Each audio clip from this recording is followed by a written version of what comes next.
আমরা free trade জোনের দিকে চলে যাব। আমাদের মাথারবাড়ি ডিপ সি পোর্টের কাছাকাছি কোনো একটা জায়গায় একটা ফ্রি ট্রেড জোনের কথা চিন্তা করছি। রিসেপশন এরিয়াতে বিভিন্ন জায়গায় অনেক নতুন উদ্যোক্তা, ওনারা আনফর্চুনেটলি টিকিট পাননি, কিন্তু ওনারা তারপরেও এসেছেন, রেজিস্ট্রেশন করতে পারেননি, এসেছেন জাস্ট যদি কিছু ইনভেস্টারের সাথে পরিচয় হয়, দেখা হয়, এগুলো করার জন্য। সো সব মিলিয়ে আমার মনে হয় যে সকালের প্রোগ্রামটার অনেক স্বতঃস্ফূর্ত অংশগ্রহণ ছিল সবার মধ্য থেকে। আমি ইনফ্যাক্ট আপনাদের যদি কোনো ফিডব্যাক থাকে বা আপনাদের মনে হয় যে এটা ভালো হয়েছে, এটা ভালো হয়নি, আমি অ্যাকচুয়ালি কিন টু হিয়ার দ্যাট।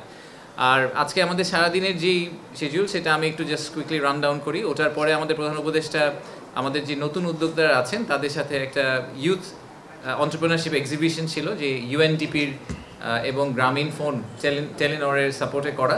সেখানে উনি কিছুক্ষণ সময় কাটিয়েছেন, কিছু উদ্যোক্তাদের কাছ থেকে তারা কি বিজনেস করছে সেগুলো শুনেছেন, সেখানে একটা ছোট্ট করে বক্তৃতা দিয়েছেন। আর তারপরে উনি চলে যাওয়ার পরে আমরা অনেকগুলো আজকে বাইল্যাটারাল মিটিং দেখেছি। তো আমাদের বেশ কিছু উপদেষ্টা আজকে সারাদিন এখানেই ছিলেন।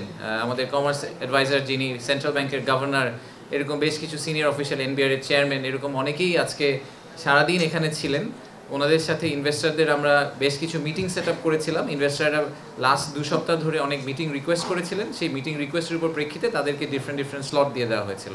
যমুনা ইলেকট্রনিক্স ঈদে ডাবল খুশি অফার সিজন 3, যে কোনো পণ্য কিনলেই পাচ্ছেন নিশ্চিত ঈদ উপহার। বিভিন্ন মিনিস্ট্রির লোকজনও ছিলেন, মিনিস্ট্রি অফ এনভায়রনমেন্ট থেকে ছিলেন, এনার্জি থেকে ছিলেন, যেগুলো কি মিনিস্ট্রি সেই মিনিস্ট্রিগুলো থেকে ছিলেন। সেই মিনিস্ট্রির সাথেও আমরা তাদেরকে মিটিংয়ের অ্যারেঞ্জমেন্ট করে দিয়েছিলাম। তো সারাদিন তারা বিভিন্ন মিটিং করেছেন এবং তাদেরকে আমরা যে 360 ভিউটা দেওয়ার চেষ্টা করেছি, সেটাই ছিল আমাদের মূল উদ্দেশ্য এই মিটিংগুলো সেট আপ করার জন্য। আমাদের আজকে প্রধান উপদেষ্টার কার্যালয়ের ওখানে আমাদের প্যারালালি বেশ কিছু প্রোগ্রাম চলেছে। সো প্রধান উপদেষ্টা ফেরত যাওয়ার পরে ওনার সাথে আমাদের ইউকের যে ট্রেড টিমটা এসেছিল তাদের সাথে মিটিং ছিল। এরপরে জারার বা ইন্ডিটেক্সের যে সিইও ছিলেন, তো জারার ফুল ম্যানেজমেন্ট টিম, ইনফ্যাক্ট ইন্ডিটেক্সের ফুল ম্যানেজমেন্ট টিম এখন বাংলাদেশে, তো ওনারা গিয়েছিলেন দেখা করতে। আর তারপরে লাফার্জ হোলসিমের যে এশিয়ার হেড এসেছেন, উনি গিয়েছিলেন দেখা করতে। এবং একটু পরে আপনারা দেখেছেন যে আমরা মাত্র একটা ডিপি ওয়ার্ল্ডের সাথে একটা প্রোগ্রাম শেষ করলাম। ডিপি ওয়ার্ল্ডের যে চেয়ারম্যান, উনি আসলে খুবই ভিআইপি, ইনফ্যাক্ট ইউএইতে উনি একজন বড় VIP, very close to the royal family.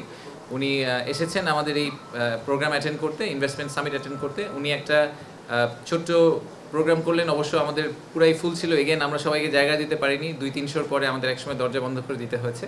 So DP ওয়ার্ল্ডের সাথে আমাদের একটা লং টার্ম প্ল্যান আছে। আপনারা অনেকেই হয়তো শুনেছেন যে আমরা চিন্তা ভাবনা করছি যে আমরা ফ্রি ট্রেড জোনের দিকে চলে যাব। জেবেল আলী পোর্ট বলে একটা পোর্ট আছে ইউএইতে, যেটা ইউএইর ইকোনমির প্রায় 25% কন্ট্রিবিউট করে।